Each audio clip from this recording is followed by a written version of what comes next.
Pengacara nyantri Hotman Paris dalam jumpa pers di kawasan Dewan Pengacara Nasional di kawasan SCBD pada Selasa 26 April 2022 menyatakan akan mengambil langkah tegas jika Pradi nantinya jadi melaporkannya ke polisi dan menggugatnya ke pengadilan. Dari pengakuan Hotman, ia sedari awal cuma mengungkap sejumlah fakta hukum sesuai putusan Pengadilan Tinggi Medan dan Pengadilan Negeri Lubuk Pakam soal Pradi terkait anggaran dasar. Simak video selanjutnya. Selamat sore semuanya. Tujuan dari diadakan konferensi ini adalah mempertegas dan membantah adanya statement-statement di luar sana seolah-olah yang kita bicarakan pada tanggal 20 April di sini hal lain, padahal yang kita bicarakan hal lain. Ya, di luaran sana banyak tuduhan-tuduhan katanya di kompres tanggal 20 April 2022 seolah-olah kita mengatakan di sini institusi Pradi tidak sah. Seolah-olah ada tuduhan begitu, padahal waktu itu yang kita bicarakan adalah soal keabsahan anggaran dasar dan akibat hukumnya.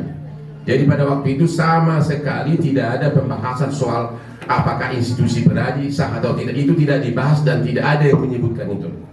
Karena Hotman Paris adalah seorang doktor yang tidak mungkin segoblok itu. Oke, sekarang kita ulang lagi karena tanggal 20 April kan kalian tidak melihat bahwa bukti-bukti nyata. Hotman itu hanya bicara dalam koridor apa yang disebutkan dalam fakta-fakta hukum di putusan pengadilan. Hanya itu. Dan sekarang kita akan melihat dulu, Anda sudah punya nanti soal apa artinya ini. Sebaiknya para tim independen ahli hukum di samping saya yang akan menjawab. Yang pertama, ini paling penting, putusan Pengadilan Negeri Lubuk Pakam. Di sini disebutkan di amar putusan, ya.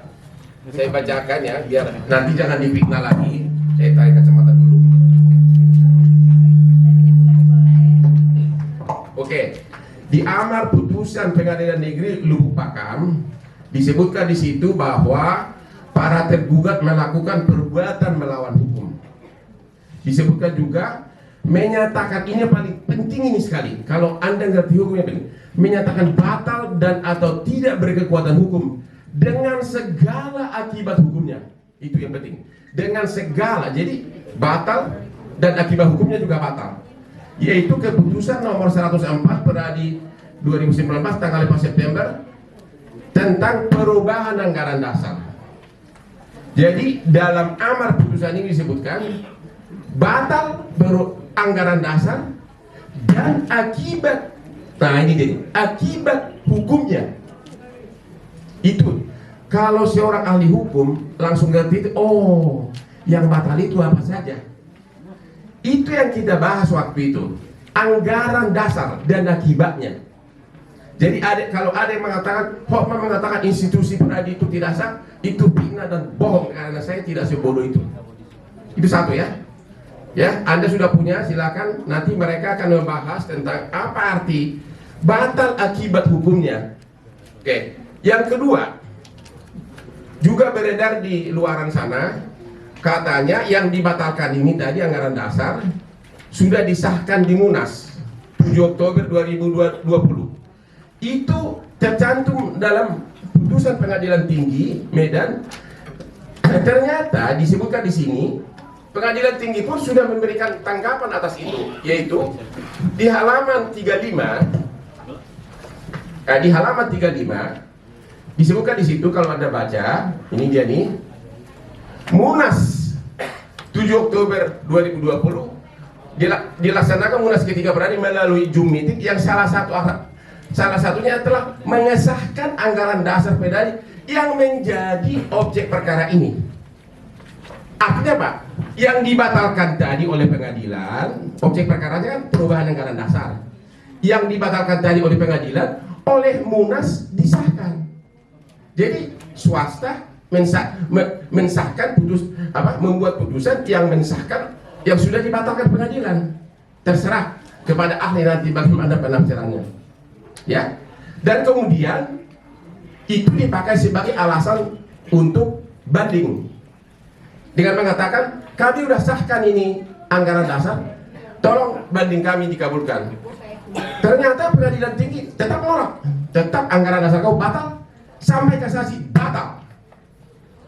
Jadi yang tersebar di luar yang mengatakan yang disahkan di Munas itu anggaran dasar baru, di luar yang dibatalkan, itu bertentangan dengan isi putusan pengadilan tinggi. Bahkan 3 kali disebutkan di sini bahwa yang disahkan itu adalah SK 104 yang dibatalkan oleh pengadilan negeri. Di halaman 35, halaman 349 dan halaman 40 berulang-ulang di sini dalam memori banding dari Peradi mengatakan itu. Jadi lagi-lagi saya hanya sebatas putusan, karena saya tidak tertarik menjabat jabatan apapun. Saya tertarik gara-gara terus-terusan saya diledek begini, pamerin wanita dan sebagainya. Makanya saya jawab sekarang. Saya hanya sepanjang membahas hukumnya. Di sini disebutkan 3 kali oleh memori banding Peradi bahwa yang disahkan di Munas itu adalah surat perubahan anggaran dasar yang sudah dibatalkan. Jadi dibatalkan oleh pengadilan, disahkan mereka. Tapi oleh pengadilan dibatalin lagi, dibanding, dibatalin lagi, dikasasi. Jadi mana yang sah? Anda silakan tafsirkan. Okay? Yang kedua, yang juga saya bahas waktu itu adalah apakah ada SK Menteri Hukum dan HAM baik terhadap perubahan anggaran dasar maupun terhadap susunan pengurus yang baru, karena itu diatur dalam Peraturan Menteri Hukum dan HAM nomor 3 tahun 2016 di pasal 17. Perubahan anggaran dasar harus disahkan dan juga kepengurusannya.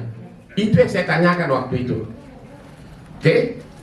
Jadi sekali lagi yang saya bahas berulang-ulang adalah fakta hukum dalam putusan sepanjang menyangkut pembatalan perubahan anggaran dasar. Tidak ada lebih dari situ. Hal lain mungkin sebelum saya kasih ke ahli-ahlinya ini, Anda contoh begini. Apa bedanya perseroan terbatas dengan dewan direksi? Kalau suatu anggaran dasarnya disebutkan catat, apakah dewan direksi itu sah? Ya? Apakah surat-surat yang ditandatangani oleh direksi PT sah? Kalau anggaran dasarnya sudah catat, sudah dibatalkan pengadilan. Karena direksi itu ditunjuk berdasarkan anggaran dasar. Kalau misalnya direksi perseroan terbatas itu tanda tangani berbagai surat, bagaimana nasibnya? Itu kira-kira. Jadi sekali lagi, Anda pakai itu bahwa saya tidak pernah menyebutkan suatu institusi Peradi tidak sah. Saya hanya membahas tentang perubahan anggaran dasar yang dibatalkan oleh pengadilan dan akibatnya terhadap turunannya kepengurusan berikutnya, bukan terhadap institusi. Itu dari saya. Dan untuk selanjutnya saya kasih dulu kepada Pak Sugeng. Tolong dibahas Pak, apa arti putusan ini? Apa arti batal? Batal itu juga akibat hukumnya juga batal. Apa artinya itu? Silakan Pak. Terima kasih ya, Bang Hotman. Baik, saya kenalkan dulu ya posisi saya. Saya Sugeng Teguh Santoso, Ketua Umum Persaudaraan Penasihat Hukum Indonesia atau dikenal dengan Peradi Pergerakan. 2004, bahkan sebelum 2004, 2002 saya terlibat di dalam penyusunan Kode Etik Advokat Indonesia yang diintegrasikan di dalam Undang-Undang Advokat, Undang-Undang Nomor 18 Tahun 2003. Kemudian menjabat sebagai Sekretaris Dewan Kehormatan Pusat Peradi 2005 sampai dengan 2015. Ketika Peradi masih sebagai organisasi single bar, ya. Nah, hari ini saya diundang oleh rekan Hotman untuk bisa memberikan pendapat saya. Ya, kalau saya dibilang ahli itu biar terserah Bang Hotman. Tapi saya akan menyatakan pendapat saya terkait dengan isu putusan Pengadilan Negeri Lubuk Pakam. Saya langsung kepada tadi rekan Hotman, bagaimana memaknai, menyatakan batal dan atau tidak berkekuatan hukum dengan segala akibat hukumnya surat keputusan Dewan Pimpinan Nasional Perhimpunan Advokat Indonesia nomor Kep 104 Peradi DPN 9 Romawi 2019 tanggal 4 September 2019 tentang perubahan anggaran dasar. Jadi keputusan inilah yang dirujuk menjadi perubahan anggaran dasar Peradi yang dikatakan sebagai perubahan kedua, ya. Nah, atas perubahan tersebut menjadi dasar untuk kemudian sebagai rujukan di dalam Munas 3 Peradi. Munas 3 Peradi yang dilaksanakan 2020 melalui Zoom meeting, di mana dalam Munas tersebut terpilih ketua umum yang kemudian membentuk Dewan Pimpinan Nasional. Kita ketahui bahwa ketua umumnya adalah rekan advokat Otto Hasibuan. Bagaimana memaknai, menyatakan batal dan atau tidak berkekuatan hukum dengan segala akibat hukumnya surat keputusan 104 tanggal 4 September 2019 tentang perubahan anggaran dasar. Itu bermakna bahwa setiap produk yang merujuk kepada surat keputusan 104 yang dijadikan sebagai dasar perubahan anggaran dasar kedua yang kemudian menjadi dasar terpilihnya di dalam Munas 3 Peradi saudara Otto Hasibuan bermakna semuanya tidak mempunyai kekuatan hukum mengikat, termasuk jabatan saudara Otto Hasibuan. Ini saya tegaskan, ya. Ini per definisi hukumnya, ya.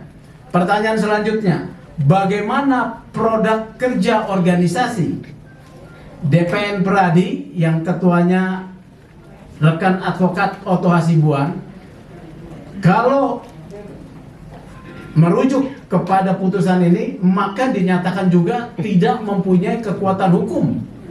Produknya apa? Organisasi advokat berdasarkan undang-undang advokat berwenang melakukan pendidikan khusus profesi advokat. Itu menjadi tidak mempunyai kekuatan hukum atau batal. Kemudian ujiannya juga, ya. Kemudian termasuk pengangkatannya. Ini menjadi akibat dari putusan ini. Ini yang bisa saya sampaikan dalam posisi saya, bukan sebagai timnya rekan Hotman, ya. Saya dalam posisi sebagai advokat dan juga ketua umum Peradi Pergerakan. Sementara itu dulu. Pertanyaannya, Pak. Ya. Biar tuntas. Bagaimana dengan nasib kartu advokat yang dari organisasi yang dipakai untuk bersidang? Hasil produk pengurus yang baru berdasarkan SK 104 ini yang dibatalkan oleh pengadilan. Kalau menurut saya ya, dengan kata akibat hukumnya batal, apa akibatnya? Itu juga termasuk yang dinyatakan batal dan tidak mempunyai kekuatan hukum, ya, dengan segala akibat hukumnya. Bagaimana nasib pengacara yang punya kartu tersebut? Bagaimana kalau nasibnya itu diserahkan pada Tuhan, Bang. Tapi kita bicara soal batal dengan segala akibat hukumnya. Bagaimana dengan ujian PKPA? Tadi saya katakan, ya. Saya sudah katakan tadi, PKPA, UPA dan juga pelantikan atau pengangkatan, surat keputusan pengangkatan, karena organisasi advokat berhak membuat surat keputusan pengangkatan sebagai advokat, kemudian diajukan permohonan untuk sumpah. Merujuk pada putusan ini semestinya harus dinyatakan batal dan tidak mempunyai kekuatan mengikat. Ya, tegas ini saya akan sampaikan. Oke? Selanjutnya, Pak moderator, ya. Silakan, Pak Basuki, silakan. Baik, selamat sore rekan-rekan sekalian. Bang Hotman, Bang Sugeng dan rekan-rekan sekalian, terima kasih menyikapi perkembangan yang beredar saat ini, ya, bahwa apa yang terjadi dengan putusan Pengadilan Lubuk Pakam nomor 12 tahun 2020 itu terkait perubahan anggaran dasar dan anggaran rumah tangga yang saat itu dilakukan oleh teman-teman yang ada di bawah pimpinan rekan kita Saudara Oto Hasibuan itu mendapat bantahan ya, dan sehingga salah seorang anggotanya ya, atas nama di sini ada ya Alamsah Sarjana Hukum, itu melakukan gugatan, dan gugatan itu dikabulkan oleh Pengadilan Lubuk Pakam. Tadi sudah dibahas oleh rekan saya secara luas, secara mendalam, bahwa sesuatu secara hukum sudah diputus di pengadilan, kemudian mempunyai kekuatan yang penuh, sehingga akibat dari itu ya, akibat dari putusan itu berarti semuanya apa yang dilakukan, apa yang terjadi dengan anggaran dasar, anggaran rumah tangga yang dibatalkan, berarti semua perbuatan, semua kegiatan yang dilakukan juga ikut tidak sah karenanya ya. Nanti teman-teman media bisa maknai sendiri ya, sambil dibaca-baca, karena Bang Hotman sudah bagi ya Bang ya. Nah, sudah bagi, teman-teman bisa nanti baca putusan itu. Selanjutnya apa yang terjadi di tingkat banding kemudian juga dikuatkan, selanjutnya di tingkat kasasi pun dikuatkan. Artinya semuanya sah demi hukum. Ini adalah fakta hukum. Ini adalah satu kebenaran, bukan sesuatu yang dibuat-buat berdasarkan keinginan pribadi ya, ataupun apalah namanya itu, tapi tidak. Ini adalah yang dibahas beberapa hari ini, yang disampaikan itu adalah fakta hukum. Di sini saya tidak ada kepentingan apapun dengan Bang Hotman, dengan semuanya. Saya selaku profesional menyampaikan apa adanya tentang putusan ini. Sementara demikian, terima kasih. Pertanyaan berikutnya Pak Sugeng, tadi ada kelupaan. Beredar di luaran sana, katanya situasi berbalik karena sudah terjadi perdamaian antara Peradi dengan Alamsyah. Apakah itu merubah putusan pengadilan tinggi sampai Mahkamah Agung ini? Saya jelaskan dulu ya. Organisasi Peradi pernah diuji di Mahkamah Konstitusi tentang konstitusionalitasnya. Mahkamah Konstitusi dalam pertimbangannya memberikan satu status kepada Peradi sebagai independent state organ, ya, organ negara yang independen. Organisasi advokat sebagai independent state organ, dia adalah regulator, berhak membentuk peraturan, ya, peraturannya sendiri. Jadi peraturan dibuat untuk mengatur organisasi dan komunitas organisasi. Yang digugat di sini, yang kemudian menjadi putusan hukum berkekuatan tetap, ya, adalah regulasi atau peraturan, ya, peraturan surat keputusan 104 yang menjadi dasar perubahan anggaran dasar. Ketika satu peraturan itu dinyatakan batal dan tidak mempunyai kekuatan hukum dan telah berkekuatan hukum tetap dengan segala akibat hukumnya, maka yang bisa dilakukan adalah mencabut, ya, mencabut. Apakah upaya perdamaian tersebut mengakibatkan putusan ini menjadi batal atau tidak mempunyai kekuatan hukum? Tidak. Ya, karena di dalam amar putusan di sini, ya, dalam amar putusan di sini, ini adalah mengatur tentang regulasi yang tidak mempunyai kekuatan hukum dan batal, ya. Perdamaian tersebut adalah satu perbuatan hukum yang lain yang berada di luar putusan pengadilan. Ya, ini tidak ada hubungannya. Ini bukan soal hubungan keperdataan, hutang piutang yang bisa kemudian diselesaikan dengan damai. Harus dicabut SK 104. Apabila SK 104 dicabut, maka berarti DPN Pradi itu taat pada aturan. Apa akibatnya kalau dicabut? Maka seluruh produknya, termasuk Munas ketiga yang dilakukan secara Zoom meeting yang memilih Saudara Otto Hasibuan sebagai ketua umum juga menjadi batal. Anggaran dasar yang menjadi dasar keterpilihan Saudara Otto Hasibuan menjadi batal. Ya, jadi seperti itu. Tidak ada hubungan antara perdamaian dengan putusan. Saya mau mengucapkan selamat kepada Saudara Alamsah ya secara pribadi yang memenangkan perkara ini dan juga mendapatkan perdamaian ya. Yang saya mendengar mendapatkan sejumlah kompensasi. Saya sampaikan selamat. Ya, Saudara Alamsah, Anda adalah pemenang dan dalam pertarungan ini ya, Anda adalah pemenangnya ya. Putusan ini tidak akan pernah bisa dinyatakan atau dianulir karena adanya perdamaian. Terima kasih.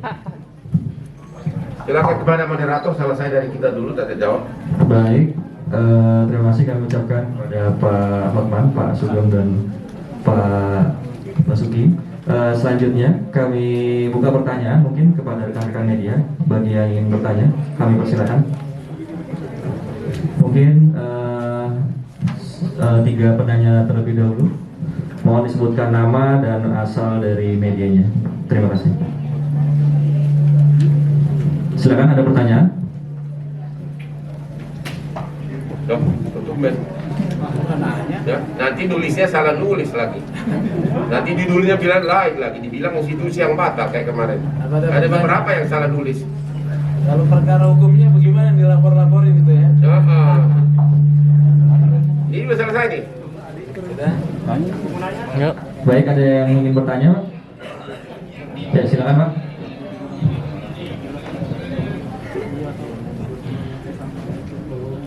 Selamat siang. Selamat sore ya. Saya dari Troll ID dengan dalih untuk langkah ke depan proses hukum mengenai dari Mbak Mengadi ya, 3 hari ke depan kan akan ada tuntutan. Langkah hukum kelanjutan untuk hal tersebut seperti apa, Pak Hotman? Terima kasih. Sejak dari awal saya sudah mengatakan saya hanya sebatas mengomentari fakta-fakta hukum dalam putusan. Saya tidak ada tertarik untuk menjadi ketua umum, bahkan jadi menteri pun saya tidak pernah tertarik. Ya, saya sudah sukses dalam berbagi hidupku, terima kasih kepada Tuhan. Kalau ada menipu upaya hukum ke saya, tentu akan saya bela diri dan melawan. Itu aja jawabannya. Ya.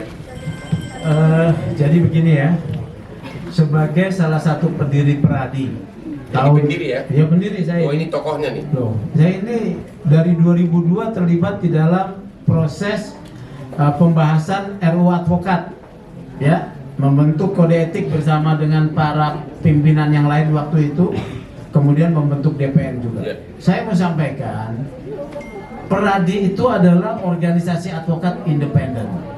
Ya. Kemudian yang kedua, perbedaan pendapat memaknai putusan ya, jangan dinilai sebagai sesuatu apabila berbeda menjadi musuh. Ya. Komunitas advokat, organisasi advokat harus melihat perbedaan itu sebagai bentuk kasanah demokrasi yang harus dihargai. Narasi yang berbeda harus dilawan dengan narasi. Karena kalau dilaporkan ke polisi, ini saya mau sampaikan ini ya, ini menabrak prinsip independensi. Apa maknanya independensi komunitas profesi dan organisasi profesi? Independensi artinya komunitas profesi advokat atau organisasi advokat akan menyelesaikan perbedaan masalah penafsiran pendapat antara advokat secara organisasi. Dengan mengundang misalnya lapor ke polisi, itu artinya kita mengundang intervensi adanya kekuatan atau lembaga lain masuk ke dalam organisasi. Ini yang tidak sehat. Ini adalah salah satu jiwa di dalam kode etik, ya. Keberatan-keberatan terhadap seorang advokat tidak boleh dipublikasikan atau dilakukan dengan cara lain kecuali dilaporkan kepada Dewan Kehormatan, karena saya pembentuk kode etik, saya pahami. Kedua, ini tentu akan merepotkan polisi, ya, menjadi beban polisi, karena ini soal internal, memaknai putusan. Boleh saja berbeda pendapat, jadi jangan lapor gitu loh, main saling lapor. Artinya kita tidak cukup sebagai komunitas intelektual apabila melakukan tindakan pelaporan tidak memiliki kecukupan melihat ini sebagai bentuk perbedaan pendapat dalam negara demokrasi. Tidak sehat. Saya sarankan begitu. Nanti juga saya bisa dilaporin juga nih, tapi saya sarankan tidak, karena saya bertanggungjawabkan semua penjelasan saya ini dalam kapasitas saya sebagai pendiri Peradi awal, ya. Terima kasih. Ada satu lagi pertanyaan, Pak. Tadi Bapak sudah menjelaskan pengertian batal atau tidak berkekuatan hukum, semua akibat hukum. Ini bagaimana dengan begitu banyak harta kekayaan Peradi? Apakah ada kaitannya dengan putusan ini? Misalnya rekening bank, uang pendaftaran, ujian kursus untuk PKPA, ada nggak kaitannya? Anggaplah saya orang bodoh nggak ngerti, Pak. Kalau soal urusan internal duit, ya, Artinya masih berwenang nggak? Itu pertanyaannya. ya tentu tidak berwenang mengelola, ya. Stated pada saat putusan tersebut bahkan merujuk kepada SK 104 tersebut, ya, itu kan dinyatakan batal dengan segala akibat hukumnya. Tapi saya tidak ikut soal keuangan lah, ya. Itu wilayah internal, ya, organisasi. Tetapi saya juga adalah seorang yang terlibat di dalam Munas 2 Peradi, ya. Munas 2 Peradi yang saya tahu ketika diadakan di Makassar, yang saya hadir, itu tidak ada laporan pertanggungjawaban keuangannya. Nggak tahu ya Munas di Labersa, saya tidak hadir di sana, ya. Ya, saya tidak tahu. Jadi tidak pernah dengar juga saya. Sebagai pengurus 10 tahun, ya otomatis saya hanya mengurus soal di Dewan Kehormatan, dugaan pelanggaran kode etik dan memeriksa. Termasuk saya pernah nyaris memeriksa pengaduannya OCK Ligis, Lawan ya. Hotman. Lawan Hotman, lawan saudara Otto, juga lawan siapa yang berbuat? Elsa Sarif, ya. Tapi damai ternyata, ya. Oke. Moderator silakan. Baik, terima kasih Pak Hotman dan Pak Sugeng atas tanggapannya. Selanjutnya ada lagi pertanyaan, Pak. Terima kasih, selamat sore Pak Hotman dan Pak Sugeng. Saya Yamin dari Cabang Olahraga. Ada satu pertanyaan saya tadi terkait statement dari Pak Hotman soal rekan-rekan advokat yang selama ini tergabung dalam Peradi, dan tentunya dengan adanya amar putusan tersebut bisa membatalkan ataupun menangguhkan status rekan-rekan advokat sendiri. Jadi Anda salah, itu bukan statement saya tadi, statement dari ahlinya. Oh, siap. Ya, Pak Sugeng. Oke. Jangan Anda salah nulis lagi. Nanti berbalik, nanti kita yang saling melapor. Itu saya tadi bertanya, dia yang menjawab. Oke, siap. Oke. Nah, itu bagaimana nasib rekan-rekan advokat tersebut? Apakah dari Peradi Perjuangan sendiri ingin atau berniat untuk merangkul teman-teman itu, ataukah hanya melepaskan atau membebaskan mereka untuk bergabung dalam organisasi advokat? Saya tidak dalam posisi menjawab. Dari dulu saya bilang saya hanya sebatas ranah fakta hukum dalam putusan. Kasihkan kepada senior bidang organisasi. Jadi ya, karena kisruhnya Peradi 2015 akibat Munas 2 Peradi Makassar, Peradi pecah berkeping-keping menjadi 3 waktu itu, ya. Nah, Akibat hal tersebut, Mahkamah Agung kemudian merespon dengan menerbitkan surat keputusan Ketua Mahkamah Agung, ya, yang memungkinkan organisasi lain untuk mengajukan sumpah. Dan pengadilan kemudian tidak mengecek lagi kartu, ya. Yang dia lihat adalah berita acara sumpah. Saya tidak tahu kalau kartu akibat putusan ini kemudian pengadilan atau hakim konsisten, ya, terkait putusan ini, kartu DPN Pradi katakanlah ditolak, saya mengundang, ya, masih banyak organisasi lain untuk bisa pindah, ya. Saya cuma menyatakan begitu aja, kartunya doang. Baik, rekan-rekan, ini yang menjadi persoalan adalah yang SK yang dibatalkan, ya, yang dari putusan pengadilan Lubuk Pakam. Jadi yang bermasalah adalah semenjak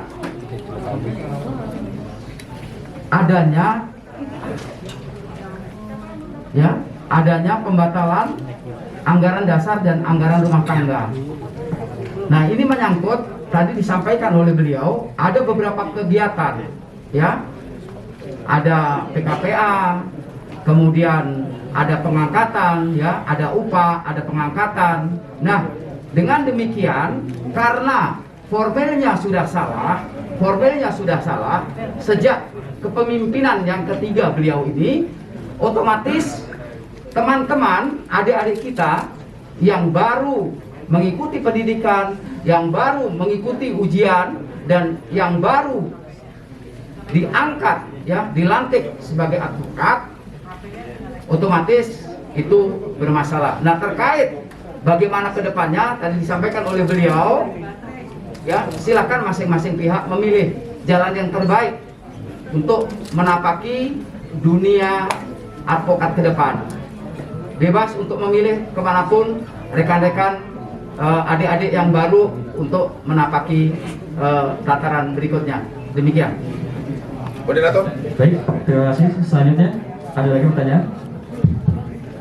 Ini Supriyanto dari Prabowo.net. Saya mau tanyakan, Suaranya lebih keras lagi, Pak.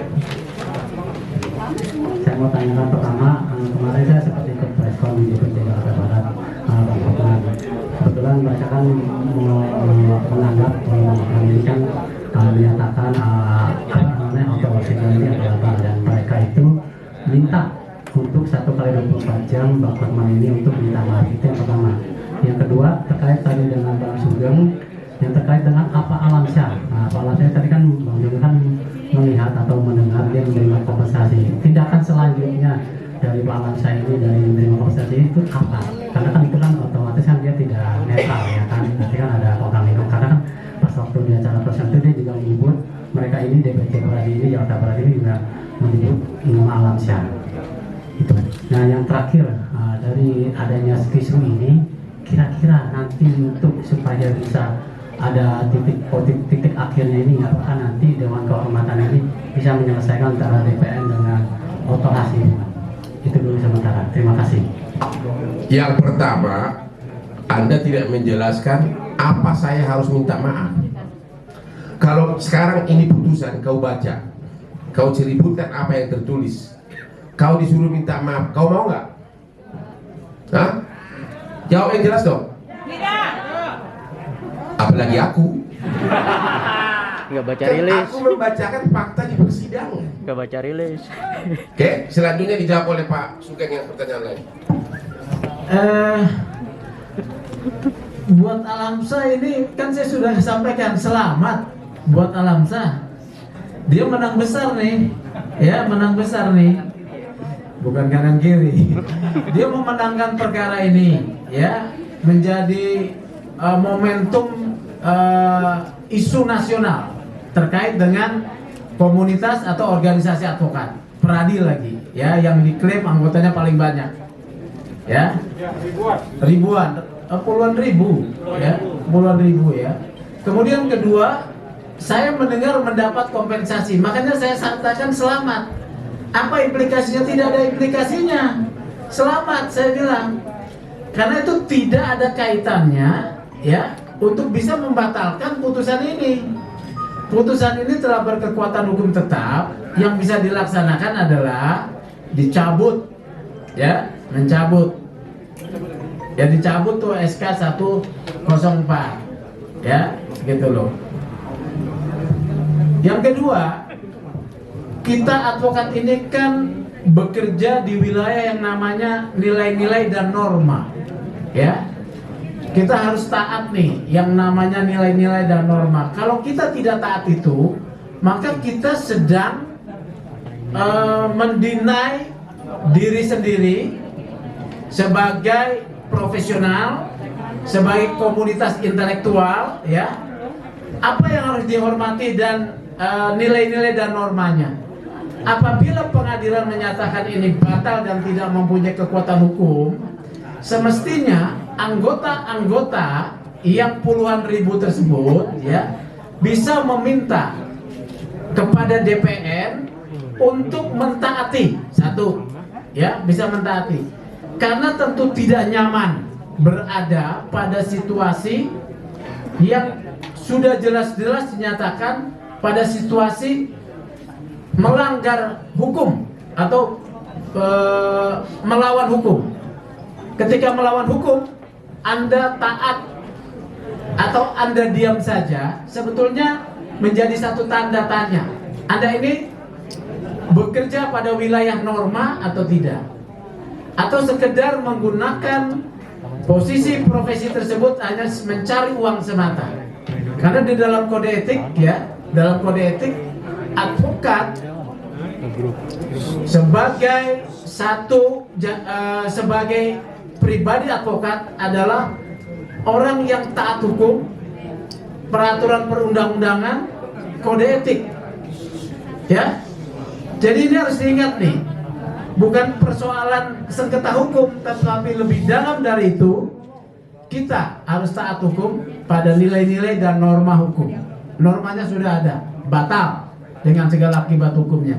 Bisa anggota-anggotanya meminta pertanggungjawaban untuk dilakukan koreksi atas kepemimpinan yang dihasilkan dari SK 104 yang dinyatakan batal dengan segala kekuatan dengan segala akibat hukumnya. Terima kasih.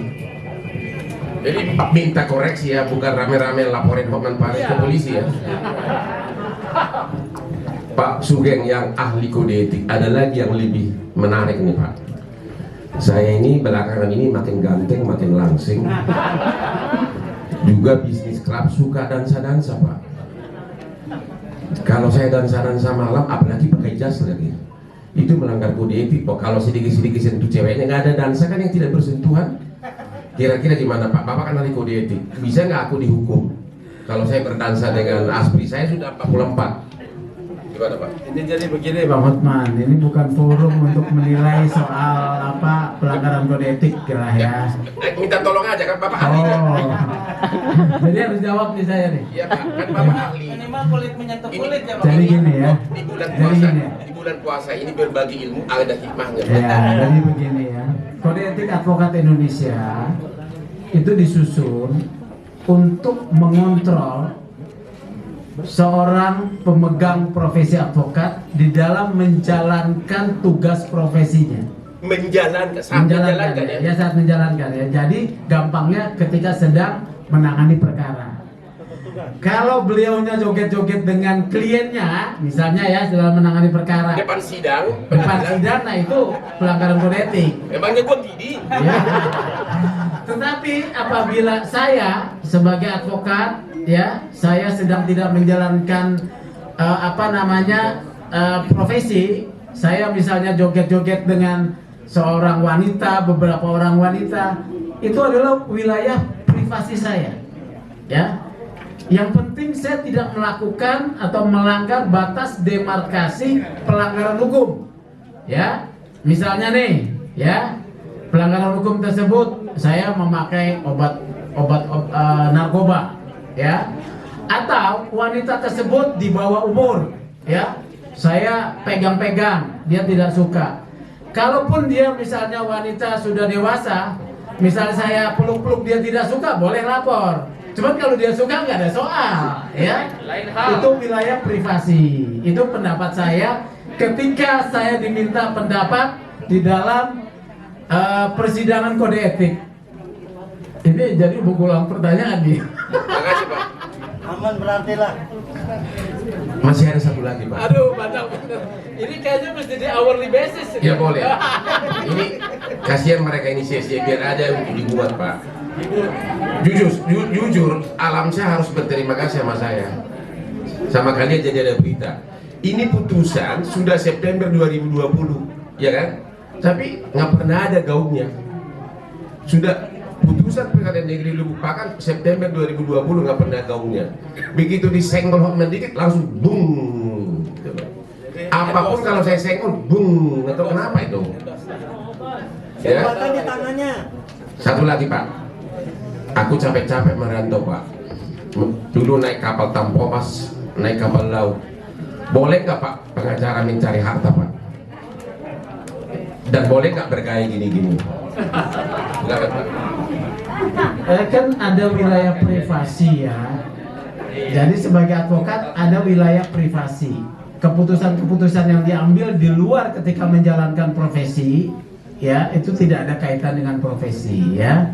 Kalau menjadi kaya bagus dong, tetapi kalau kaya hanya untuk dirinya sendiri juga jangan. Kasih dong ini lembaran nih. Ya.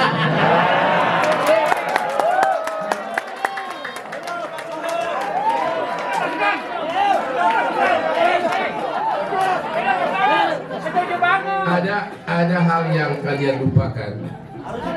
Kalian mungkin sudah dengar kopi Joni yang sampai sudah melambung ke luar negeri. Siapa yang bekerja di situ tanpa pamrih? Apalagi sebelum pandemi. Sebelum pandemi, Anda percaya atau tidak? Sabtu Minggu ini antri sebesar ini pencari keadilan gratis dari seluruh Indonesia. Itu kenyataan.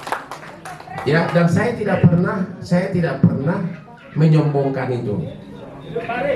Ya, yang kedua, ini